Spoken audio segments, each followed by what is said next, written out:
Spur exists essentially to make it easier for young men to take positive action than to take their own lives. We do this through a range of both online and in real life campaigns. Suicide is the biggest killer of men in Australia up until the age of 44. More than assaults, skin cancer, traffic accidents, men are choosing to take their own lives. And in fact, over 80% of all suicides in Australia are men.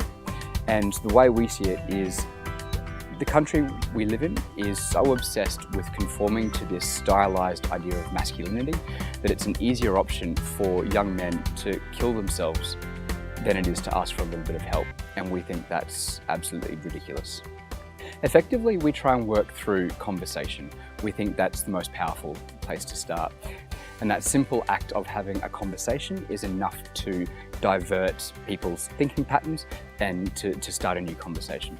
Spur so far has worked on 4 major projects. One is Soften the Fuck Up, which is an online project. We primarily work through online videos, so we have a range of campaigns really aimed at challenging the idea of masculinity.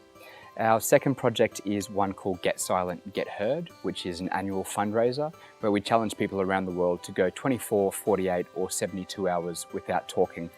The idea of it being for people who are going through a tough time, they think that starting a conversation is a challenging step, whereas we're saying, well, actually try not having a conversation at all and see how much harder that is.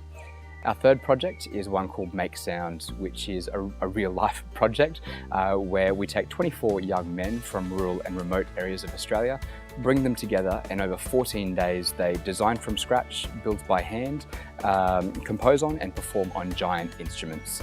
The idea behind it being that for some young people, finding the words to communicate isn't always easy, so we're trying to use the arts and construction as that vehicle.